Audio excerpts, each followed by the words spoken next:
Now, as a musician, I also walk into the bank. I walk into the bank and I say, I'd like a home loan or I'd like a car loan. Now they're like, okay, cool. Please, can we have pay slips? I don't have pay slips. Okay, it's problem one. Okay, cool. Okay, maybe let's even look beyond the pay slips. All right. Financial. Let's say, do you have financials for your company? Oh, No, I don't. 6 months. Okay, maybe let's go to your record label. Let's see your earnings. Cool. Publishing comes twice a year. Samro pays once or twice a year, and at different points. September, I think it's September, March.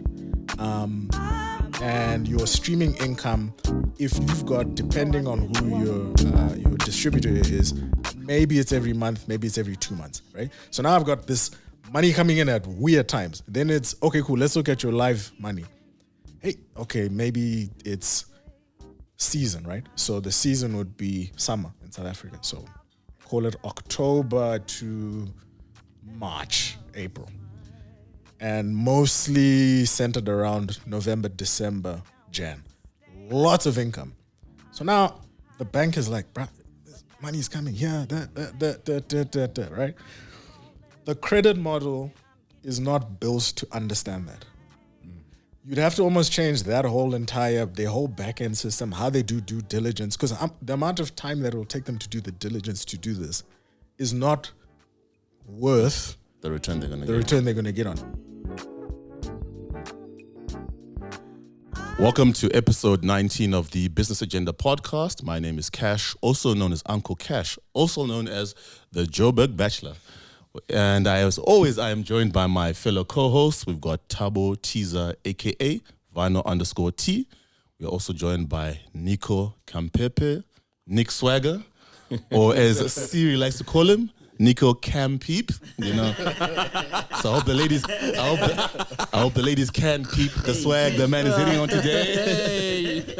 Yeah, obviously also like to acknowledge the people behind the scenes who make all things happen. Shout out to Tubby the Don for the great audio you're going to hear on this podcast, and the man himself behind the visuals, the man you don't get to see, but the one who makes all this great content come through is Tsepo, a.k.a. who is Tsepo on Instagram, if you want to know what that man is about.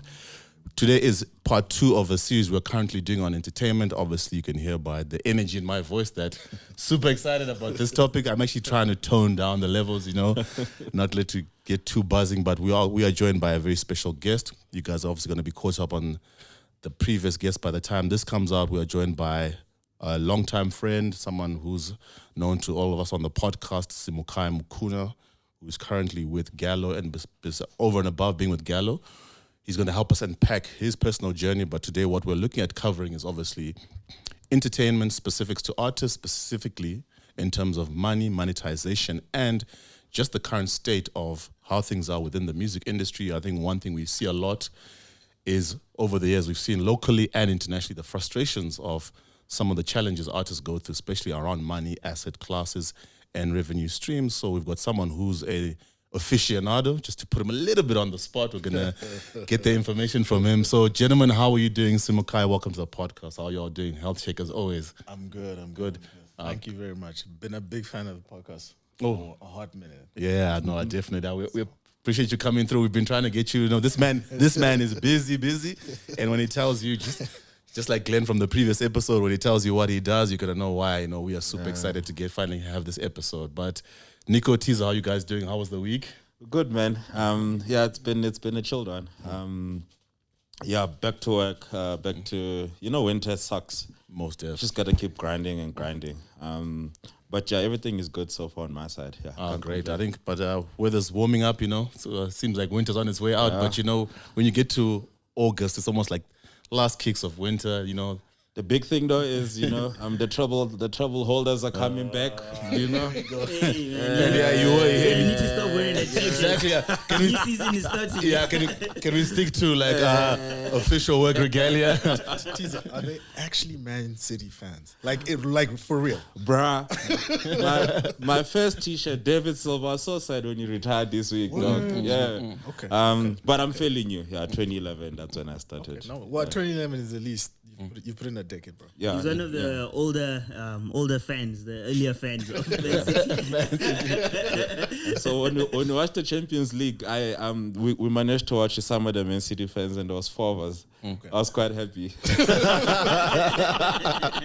Yeah, but You guys pulled a crowd. yeah, it pulls the crowd. No, but most if I will give obviously props to Teaser because I think for him prior to Man City, he didn't support any international team. It was just Chiefs, But I think it's always the thing of having to explain to people now that there's so many Man City jerseys around. People make you think you switched from another team. But no, shout out to you.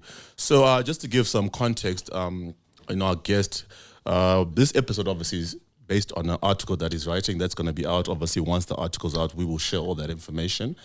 And I think what was great about this article that we had the chance to read prior to the episode is it charts the story of artists in terms of the financial challenges, specifically with the model in terms of the business, how financiers look at artists, look at their income streams. And I think we all know artists predominantly get their money from shows, merch on another side, and then obviously from the record deal and publishing.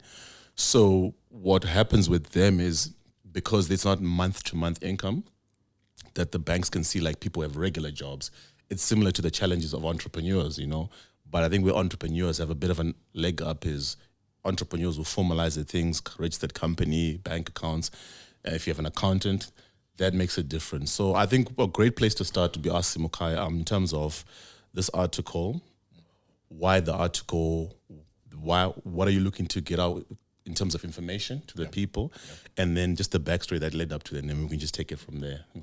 Yeah, so the article, I'd been thinking about just like what are the things that ail creatives in general, right? Particularly in the music industry.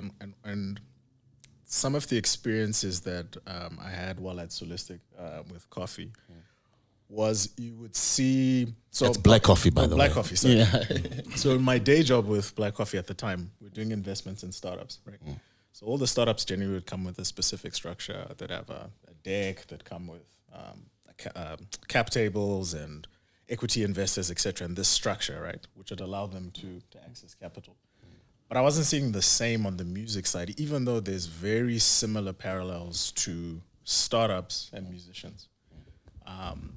Just with startups, for example, you have an idea and you go to some investors for money, form a company, and then you create your first product, right? And what you're trying to achieve is product market fit. So you're trying to say, okay, this thing that I've created with the money that I've been given by my investors, I'm now going to go to the market to try and find customers. And once you find customers, you get other investors who give you more money to accelerate the growth of the company. Music, same WhatsApp group. You have an artist who has an idea. And they're like, man, I want to be a rapper, I want to be a singer, piano, DJ, etc., right? And they have a concept that needs to find product market fit. So they are a brand, but their product is the music.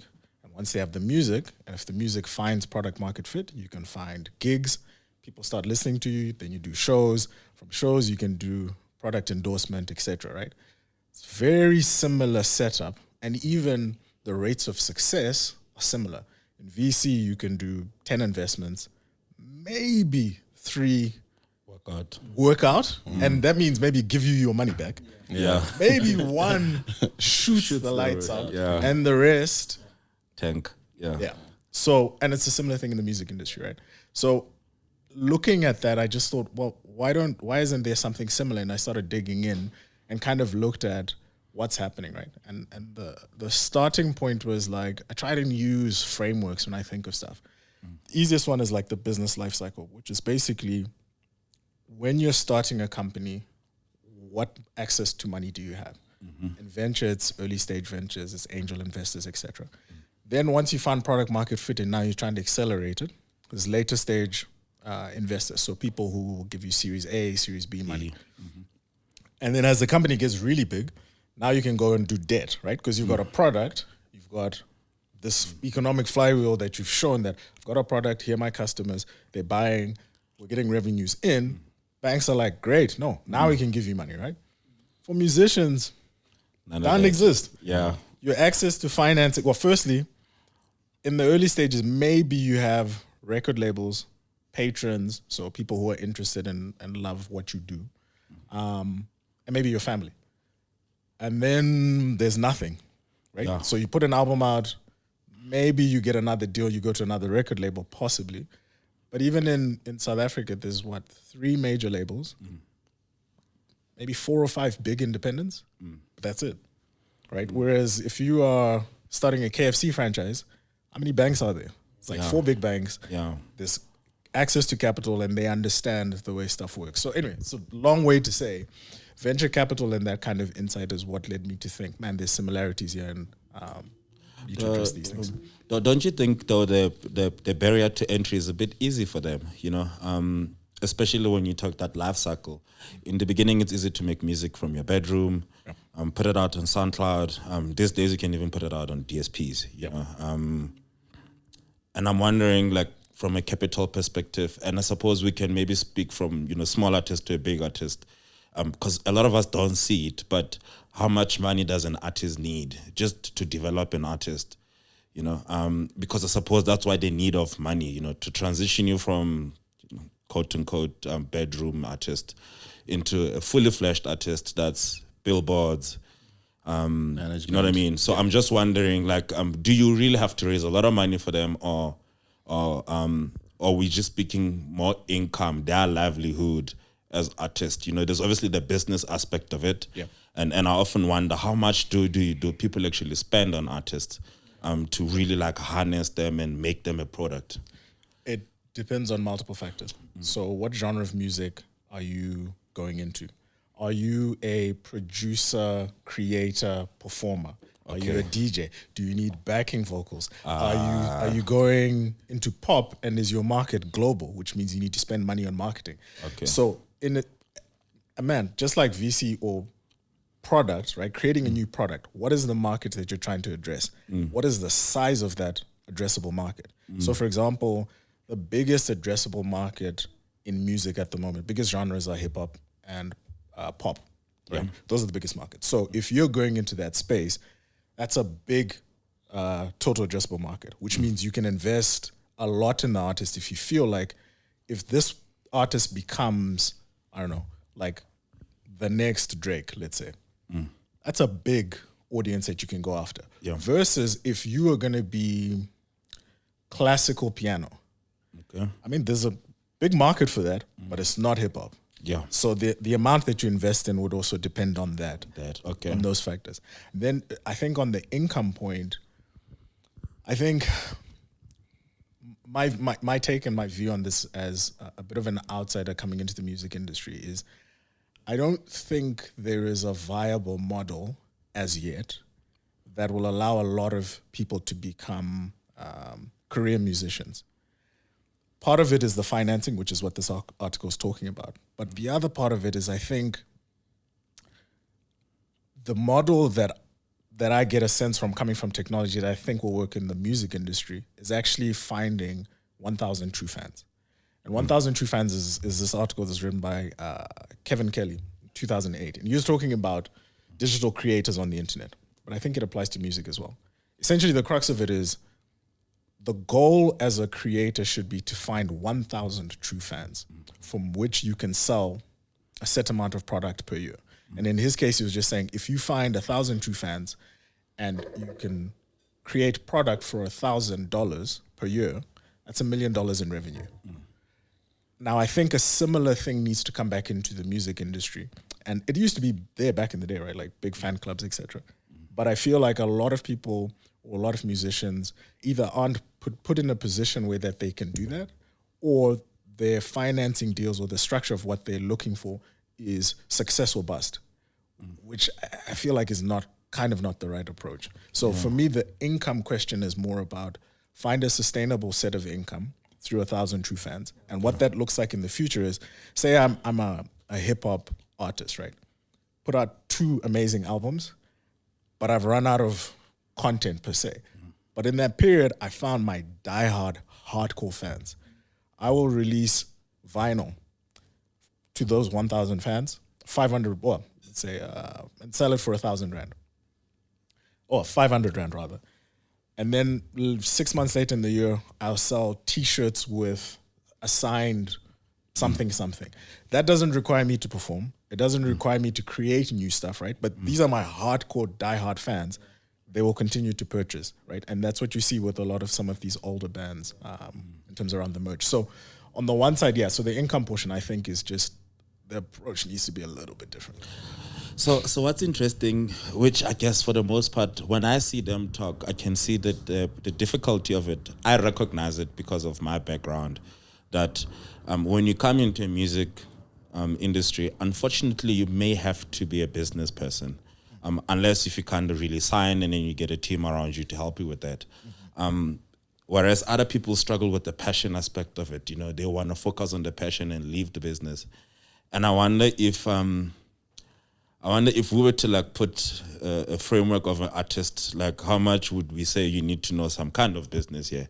Because, you know, to what you're saying, when I look at guys like Casper, maybe in South Africa, like, you know, he's selling you alcohol, he's selling you shoes, you know, here and there you kind of get a stadium tour. You know, whether there's an album or not, you can see that he's like, I can do other things around it, but most of that is because he's got this business acumen to it. And a lot of artists don't like that. You know, they want the passion, the creative side. The creative side, you know what I mean? And I often wonder, when you guys look at talent, do you even assess if they have business acumen? I think that's where management comes in, right? I think, and my experience is limited, right? Like, so I've been in the music industry around the technology side of things, and now with my current role, more formally, we do look at musicians and assessing talent. But a red flag is if there's poor management, because, man, it's an incredibly difficult thing to value your work and negotiate and be unemotional about it. Like I can't imagine, like, so the way I, like, some of my friends ask me, like, what do you mean when I say this, right? Like, I'm like, all right, can you imagine two things first? First, imagine you do your spreadsheets at work, but the whole world sees your spreadsheets, and sometimes in real time, right? Yeah. Then everybody's judging whether you got good formulas or not. Then you must go and negotiate, right, with other people about this work that everybody can see and be impartial about it. Yeah. Man, come on. That's like, come on. Like, so, and that's where management comes in, right? So, good managers would then be able to work on the business side of stuff, but it certainly helps when the artist themselves understands business or is entrepreneurial. And you see it like with hip hop. Like, hip hop is classic entrepreneurial driven. I mean, it's weaved into the music, into the culture, the hustling, the whatever. So it's not a surprise that it's like one of the biggest genres of music in the world, right? Because it's weaved into it. But the workaround is management. Yeah. So you know, I'm just trying to, as you're talking, I'm having parallel thoughts with the VC, right? So because you've planted the seed, right? So generally, when we hear that an artist is signed with a record label, right? So am I correct in saying that there's some sort of valuation that one would do, and what does it mean to be signed? And I see that guys have been given some cash or advances, stuff like that, even before an album gets released, etc. So is there like some sort of model that one would do and say, okay, I've heard your demos, I think this resource we can or this asset we're gonna generate X, therefore this is some sort of, is that how it, or how, or like, can you take us maybe through something like that in your experience? I mean, I'd love for it to be that way, but that's actually not how it is. That's not how it is. No, I mean, and look, I think different record companies do have different approaches, right? It also depends where is the artist in terms of their career. Early stage career, you're going to need more development, more money spent in that artist. And it really, and to the point earlier, it really depends what the genre of music is, because they vary wildly, right? Also, am I coming, and we find, I've seen a couple of this, where you get an artist, particularly on the hip hop side, they've done all of their marketing and branding. They've done all of their CI stuff. They've got a product. They already know what the story that they need to tell is. But maybe this is their first album. They're featured on other people's tracks, right? And they can come to you as a development artist, but there's not much you're having to do to develop. Now your work is to get them product market fit, like find them the audience. So then the rest of the majority of the money is spent on marketing. So it really depends on like what stage the artist is at, what genre of music. But to the point that you were making earlier, just the comparison to VC, I think there are metrics that you can use for data, right? Like I know TikTok is one that people use to see just like virality and possibly how much you can spend on a person. But I think it would add a more, not just an interesting dynamic, but it would add a fairer dynamic if we had like these valuation models and this thing to help and assist, but it doesn't. Not that I've seen. Yeah, because I still want to focus on the early stages, right? Like, and I want to ask you why you think that good, talented artists who are in the bedroom or who make music in their bedroom struggle so much to really go viral, whereas you get someone who probably releases something that's slightly below their par, but makes it. And an example is DJs, right? You go to listen to a set, Kasi somewhere. There's a DJ who's absolutely killing it, but who is really not. No. You wonder why someone like that doesn't make it or isn't more popular or their career isn't more successful.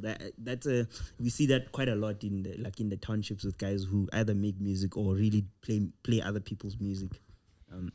So I think maybe to answer the question as to what are the factors that make someone successful? Yeah, 100%. I think it's obviously talent, right? Like you need to have the talent and the music needs to find the right audience. But it's that finding the right audience that's like everything, like the marketing, because record labels for the most part are marketing businesses, right? So it's, can you find that audience? And today, back in the day, it used to be like, do you have the relationships at Channel or MTV in terms of the marketing side? Do you have the access to the radio pluggers to get your song played? Do you, from a marketing perspective, right? But now it's more digital. And on the digital side is, do you have the relationship with Spotify? Is your music and the way you appear on the internet set up for the algorithm to pick you up and put you on the biggest playlist? Do you know the editors at Spotify, for example? Like maybe you've seen them at Groove and he's heard your set and he's like, no, I'm going to put this person on, right? So part of that is relationships. Like, so it's marketing, I would say, it's relationships, but the finance side is an important one, right? I was a struggling entrepreneur a couple of years ago, right? And end of the month was the pits. But you'd have to be your most creative because I have to come up with some money somehow to pay the bills. I wasn't even in a creative space, but I'm having to be creative, and it's uber difficult when you've got bread and butter issues. Now imagine an artist who you're expecting to make marquee, like life-defining, genre-defining music, but we're out here struggling for basics. Yeah. My guy. Disconnect, It's not going to be easy. There's going to be a massive disconnect. So for me, it's marketing, relationships, finance, and obviously talent, right? Like the music has to be good. Yeah. And I was going to ask you because, I think, maybe before you got to the creative side. So what did you do before? Just as a field, because I think obviously your experience helps you navigate this space. It would just be nice to kind of know your background prior sort of dealing with this space. So it took a scenic route to get to music. I started Cape Town via Durban. So I lived in Cape Town, went to school in Cape Town. So finished at UCT in 2007. Okay. Worked in finance for like 4 years at a bank at Investec. Okay. But while I was there, always passionate about telling stories. Started a production company with a really good friend of mine, and immediately realized distribution was difficult. So this is like 2009, 2010. Digital wasn't really a thing. YouTube was there, yes, but there was no distribution model that allowed you to create content, tell stories, but make money. Give an example. There's a house music show that we created. Shot a pilot for the show, and it would have cost us for 6 or 7 episodes. It would have cost us about R1 million to make, right? And we were gonna shoot those this days. thing, make it, do advertising, all of this stuff. We go to one of the major broadcasters, I won't say who. They offered us 80,000 for 6 episodes. Come on. So it was like, my guy, like this is not gonna work, right? Yeah. No royalties or anything like that. Residuals. Just So there was just like straight up one payment, Sheesh. 80K. We then were like, nah, there has to be a different way. And at the time, I think Netflix had just launched. I don't remember what market it was. I think it was the US or something. So we're like, cool, let's get into that. So essentially set up a video streaming service focused on African content. The idea was build a platform, put all the content first. Once you have the audience and you're making money, we can then tell the stories and make the shows that we wanted to do. What year was this? It's 2011. Wait, so Netflix was international, not in South Africa at the time. Yeah, No, I don't think Showmax hadn't launched yet. yeah. Yeah, there was a lot of. In fact, yeah, we were probably the second, I think, second video streaming platform to launch at scale. There was Nigerian guys who were still actually active who were great product, Iroko. But anyway, so we did this and then we digitized SABC's content. So like first episodes of Izo User digitized, we did that and put that online. We grew the business and we were too early. Yeah. Too early. And didn't Timing, have yeah. raised enough money. I mean, we raised about $500,000. We got to about just under 450,000 subscribers, ad supported and some subscription, but small amount of subscription, right? But those businesses earn money. Like, Yeah. Yeah, the burn rate is crazy. and effectively we needed to raise more. Ended up not working out. We need to raise like $4 to $5 million just to carry on going. Yeah. And I felt bad, and I was like, "Oh my god, this is so bad." So, anyway, was depressed for a bit. Looked for a new job. Went to Tencent. While I'm at Tencent, I meet up with the guys who run Showmax. And I'm sitting with one of the executives, and he's like, "Yeah, we're gonna expend $1 billion for the next 10, $1 billion rand for the next 10 years." And I was like, "We were joking. Like we never raised This enough is money." Naspers. Yeah, so this is Naspers, this is Showmax. So anyway, so did Tencent for a bit, and that was cool. And then one of my investors, who was a mutual friend with Black Coffee, approaches me and he's like, "Listen, Coffee wants to do some digital products, and also is looking at some VC. Would you be interested?" So did that, and that's effectively how I got into the music business. So ran a venture capital fund called Flight Mode Digital. Yeah. Did that for 5 years, but at the same time, we're building digital products in the music space. And then eventually got into the role that I am in now through one of the investments, which was an investment into Gallo. So yeah, very long scenic route to get into. It was interesting. I remember, the Yoko deal was quite interesting. It was very early on. I also remember at the time, I don't know if you're part of the deal when they did the Zone 6 acquisition. That was quite interesting. No, I wasn't. I think that was just before. Just before you joined. Yeah. I mean, his entrepreneurship journey is quite interesting. So I mean, when you get to Gallo, which is quite interesting because this is like the largest sort of label service that we have in the country. You know, massive catalog. You know, just the other day, I think Jabuz Tola was on McG and was talking about the crazy like catalog, the Miriam Makeba, Thandiso Mazwai.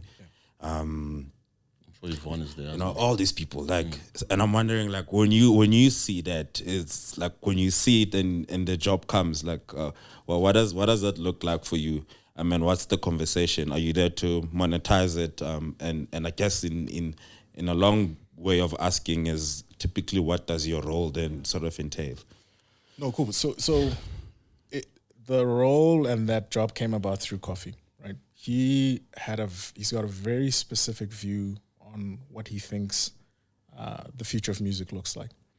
And one of the things that he had always wanted to do was be like a leading light, but actively doing something to move things forward.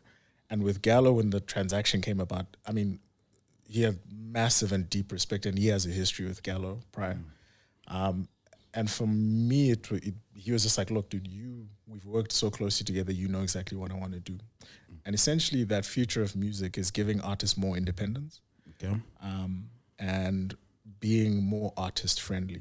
And Gallo itself has a history, right, which we can't avoid.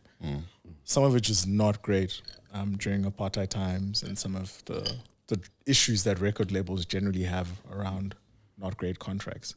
But anyway, so the idea was, let's reposition the business for the future of music. Okay. Let's work with artists in more favorable terms. So if you're looking at more favorable deals or looking at doing joint venture deals with artists, right, where they have a share in the equity of a product, etc., that sort of thing. And is this forward looking, or is this on the existing catalog?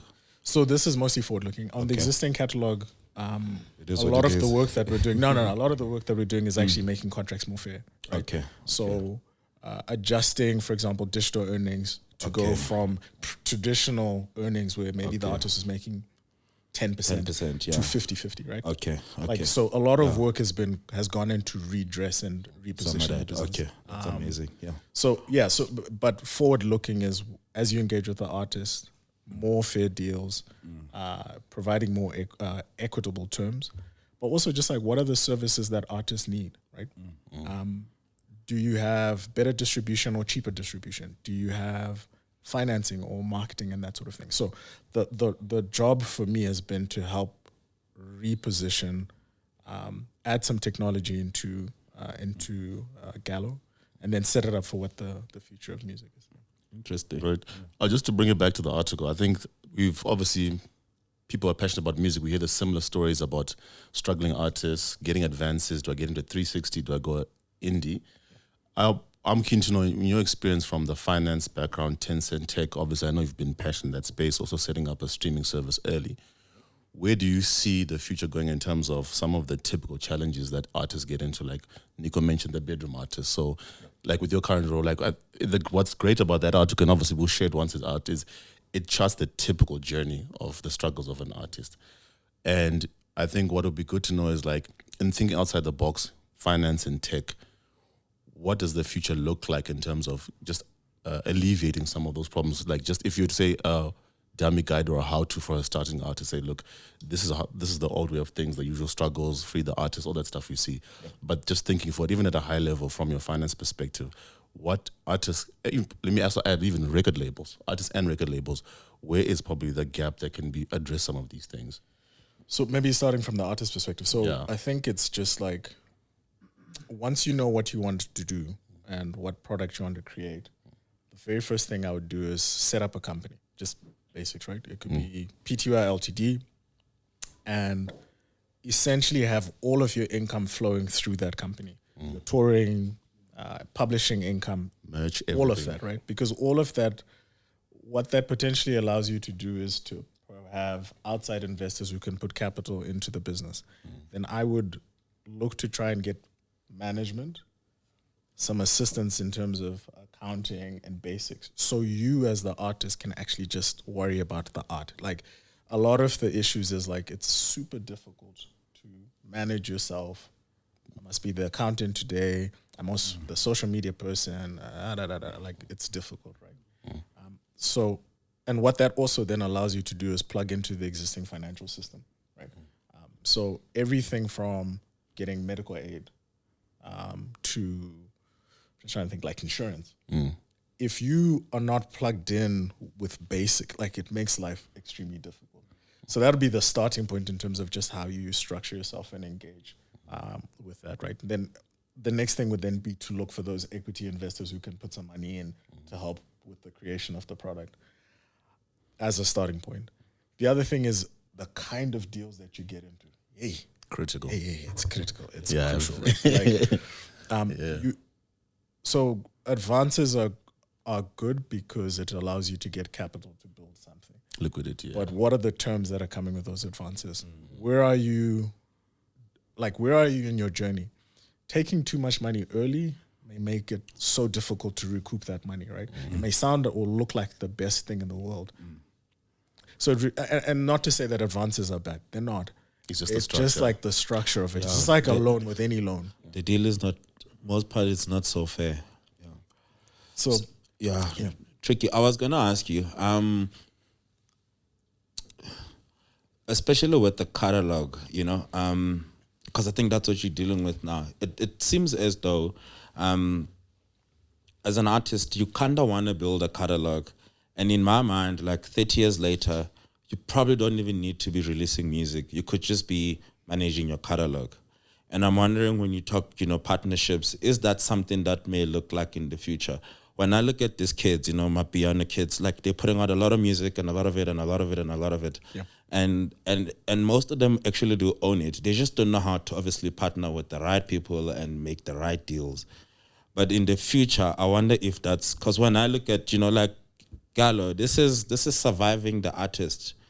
You know what I mean? Like your catalog can become an asset class, Yeah. which can keep being managed. If you look at guys like Prince, Michael Jackson, you know, and I'm wondering if artists should start to move like that. Like, let's create a catalog that we can play around with and partner with, and I wonder if that's the future of some of this stuff as well. You know? I think it is partially the future, right? And streaming, particularly catalog, if you look at the total amount of revenue that record labels, or that's made on Spotify, right? At the start of Spotify, frontline, which is music that's been released, I mean, it varies in terms of definition, but it's generally 18 months, less than 18 months. After 18 months, it becomes catalog, right? It's part of your, it's out of release. Okay. It was first that frontline was what was making the most amount of money. Okay. Now it's actually back catalog. Yeah. And if you think about it, it makes sense, because I might have been a big fan, let's say in 1997, I might have been a big fan of some obscure band that had a hit in 1988, but when I walk into Musica, can't find it because they have limited shelf space. Yeah. But the internet is unlimited shelf space, right? Yeah. So you can have the music continuously played and listened to. In our context, in the African context, we also have growing young, we have one of the fastest growing streaming streaming markets in the world. I think 30% last year, 27 the year before that. Okay. So more music is being listened to digitally. So as a musician, having a catalog is important. But I think, given just the way that the breakdown of income is, right, like where you make 60 to 70% of your income on live, 20% on master side, and then publishing is the balance. That 20 to 30, unless you've got a really big catalog, might not be enough just to survive on, which is why I was talking about the fan model, where that's actually, you can have the streaming income as the one thing, but as your fan club and your audience, they will still come to your gigs, even if you haven't released an album in 15 years. They will buy merch from you. They will buy whatever product you're putting out. So for me, I think it's a combination of the two. It's not to say that the catalog is not important, and it will grow in importance as our African markets grow and more people are streaming. But as a retirement, or as a something to look on, or to look after you rather, I think it's a combination of the fan club. And I find it quite difficult sometimes to understand when you read through social media or the news that artists who were once up there are broke, right?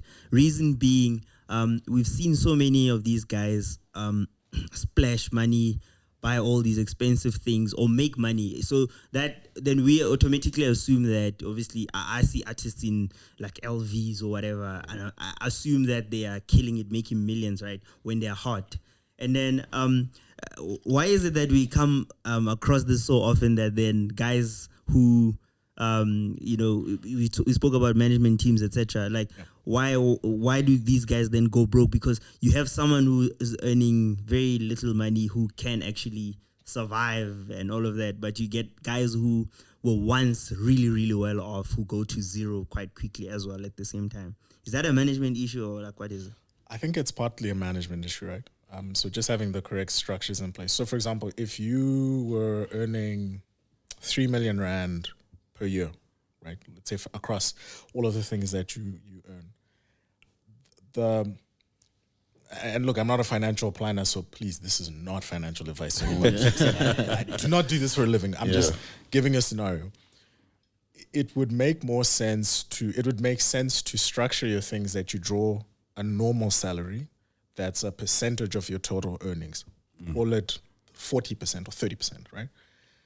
That amount, so call it, I said 4 million, so call it 1.2 million your salary. The rest goes into your business to pay other people, savings, etc. And have that as the baseline for what you spend. But the challenge is, this is the music industry, right? And a lot of people have been looking to succeed or to make it. And with certain genres of music, you need to be seen to be making it. So I don't blame guys for feeling like they need to show up because it's a real thing. And I have a small insight into it, obviously being in the music industry, right? But as an entrepreneur previously, when I was running a startup, one of the things that happens to you is you almost do this thing where your self-worth is determined by the success of the company. When the company is not looking great, you don't feel great. But boy, when you do one deal, my guy, like it's there, right? So niggas will know. Yeah, that's what I mean. And for me, this was in a social setting in Joburg. Maybe 300 people know that I'm successful.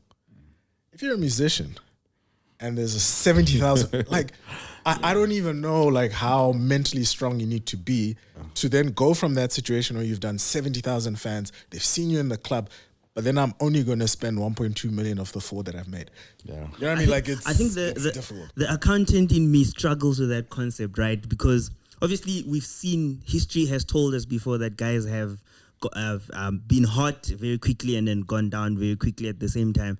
So I kind of struggle with that concept, what you've just explained right now, because we know what's going to happen, and you've spoken about the chances of success and things like that. Yeah. And so it still baffles me then why you would go that route still, if you know that I'm making 3 million year one, then I'm probably making 1 million year two, then close to very little going forward. Do you know what it is though? And I think we've seen it so many times, so many genres, local, internationally. It's that thing where, like Teaser rightfully said, creatives are not passionate about the business side of things, because at their heart and core and soul, they are creators. Whether it's an artist who paints, a rapper, they want to just be engrossed, even a violinist, they want to be engrossed in even their personalities. That's why we see so much the repetition of some of these things, even fights with management, because there are scenarios where people have the right team in place. But it always, unfortunately, ends the same way, because once, like Simu was saying, you get to a level where, depending on your personality as a person, how strong you are, I think a lot of people get caught off guard by the pressure that comes with the image you need to maintain versus how much money you have coming in. So even if you have the best team in hand, they could have decks for you, you could have meetings with your team, they're presenting to you what you should live in, your spend, your family, even if all the boxes are ticked. But if you're the kind of, ultimately, the management team are the service providers to the artist. So that artist, even against the advice of a good team, if he says, give me the 3 mil from the 4 mil, this is what I want to do it, what I want to spend it with, they ultimately there. It's like having a CEO who you can give so much advice as exco, but the buck will stop with him and you have to go in the direction that's been set. And then if you think of also just personalities, I think what's underestimated is the pressure of having to maintain the image within society and the music space. Because one thing we really need to understand is we the people, we really want our celebs to live that life, to look the part, and then it brings with it challenges like the LV you mentioned, the designer brands, the Gucci brands. I've heard countless times on radio where they've had even actors or celebs talking about the challenges around finances, where something as random as the one actor mentioned that he was in ShopRite and someone stopped and said, you shop in ShopRite? And Tim's like, I'm a regular person. Yeah. So I was gonna say, there might be a solution, but it's quite complex because we obviously work in the financial space, and I've thought of it, especially when we're busy doing NHA at a time. So you could almost, you do need the financial services to come on board. That's the one side. The other side, you do need the people to make better financial decisions. Sometimes there's no way to explain someone making the wrong decisions. It exactly is that. But for the guys that mean well, in my mind, there should be products, and this is not just musicians. It happens with soccer players as well. You know, this short term, this career spans. You know, if there were financial products like, you know, how me and you can pay for like a retirement annuity, and we're paying this little building up for 30 years. Imagine if someone were to just make a bulk lump sum, and the product still serves them the same. It doesn't have to be paid on a monthly basis like a salaried individual. You know, if they put 500K, boom, this should give them this much.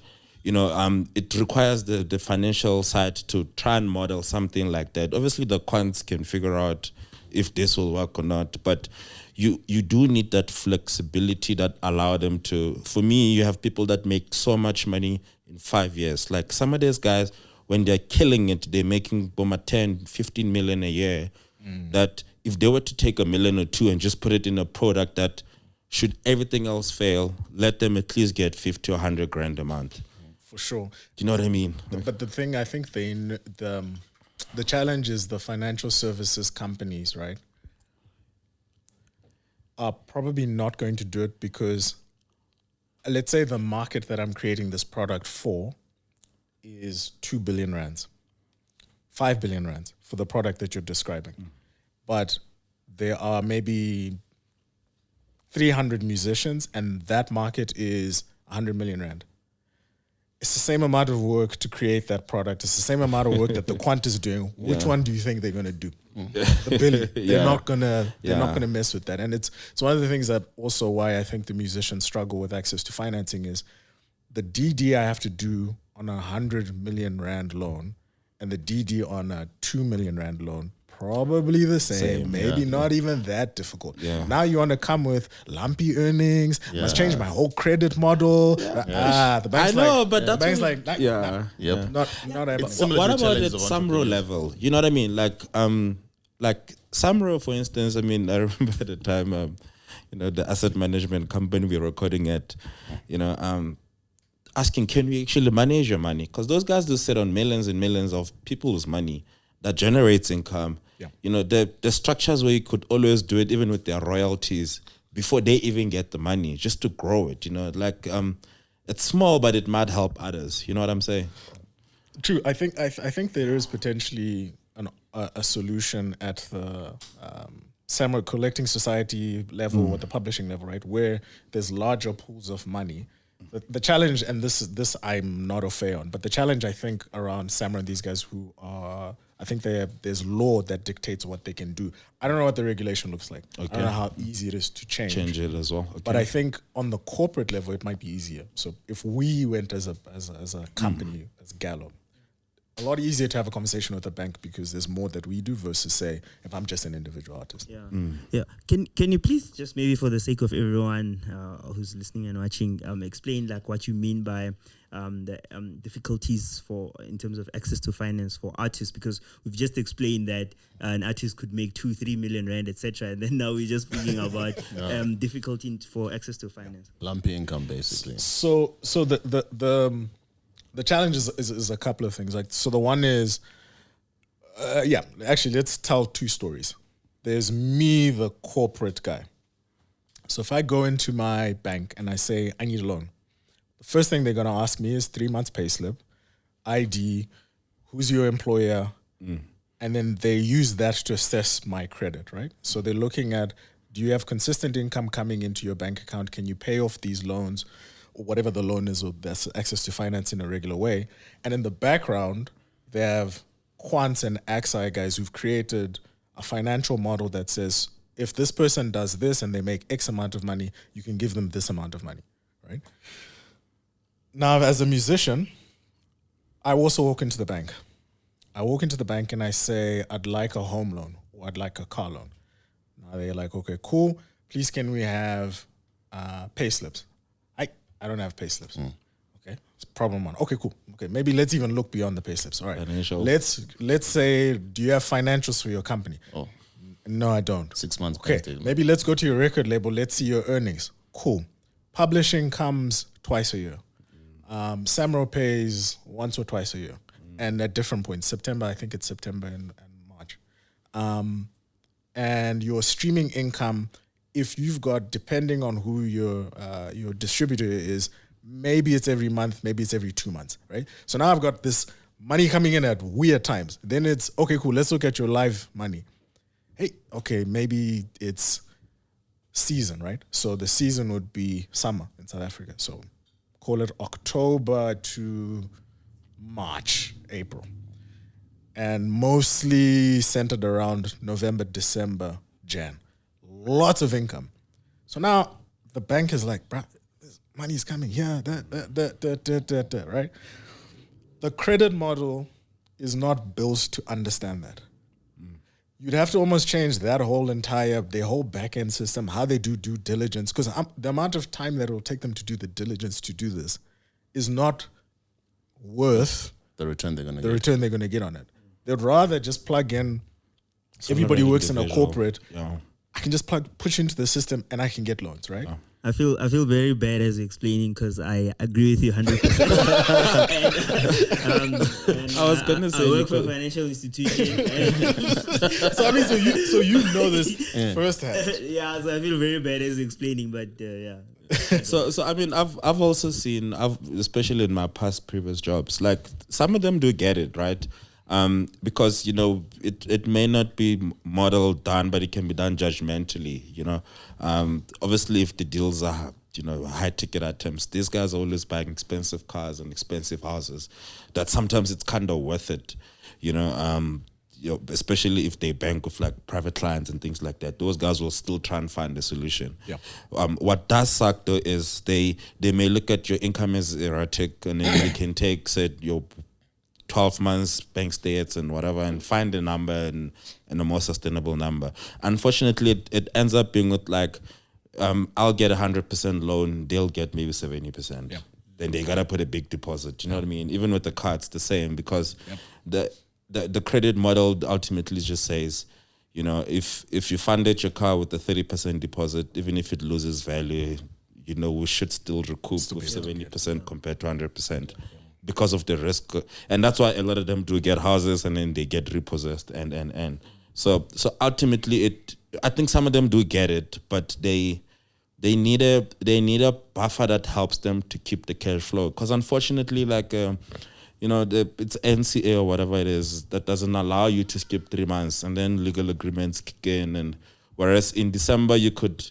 That's what I was saying. Sometimes we just gotta be, in December, if you were to make your money, pay 12 months installments up front, you kind of need some stuff structured. And the reason I'm saying that is because we've seen it with things like farming. You know what I mean? Like a farmer, when they get their funding, you can't expect them to pay you when they start, with the season. With the season. Planting. You gotta let them plant, let it grow, let them look after it, and then you only get paid when they harvest season, and then they sell a big portion, and then you kind of get your money back and your interest back.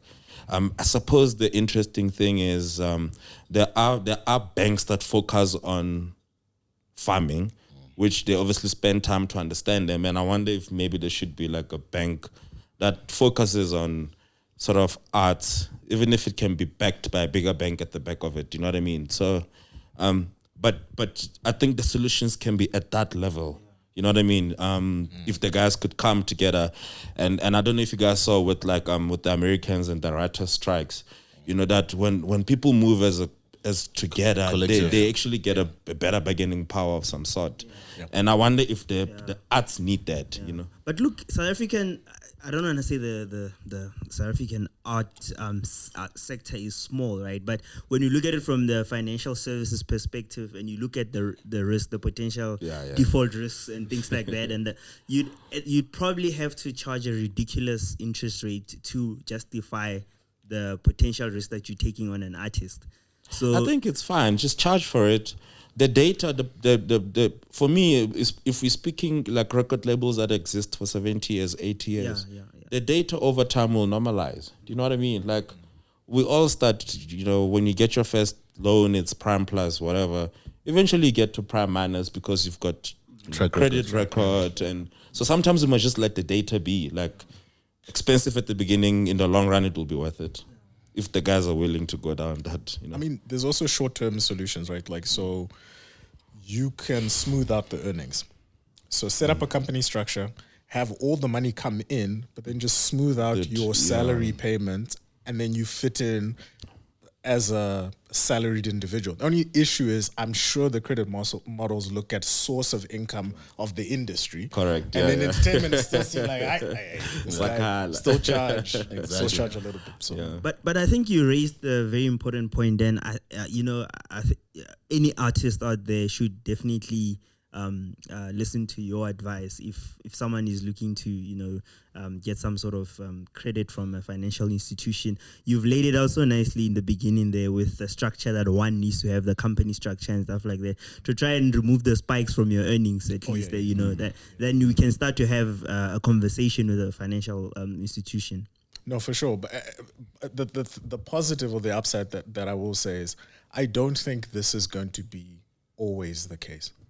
I feel there are things that we're beginning to see in other industries where finance itself is being decentralized, and the source or what is used to model credit is moving away just from this existing structure. It'll take time, but there are things that I'm beginning to see in the blockchain space that are looking to address some of these things, right? I mean, the answers are not there yet, but you can already start seeing that actually maybe if you're using the song as collateral, for example, that you could get some access to financing off the back of the streaming revenue. I mean, stuff like that.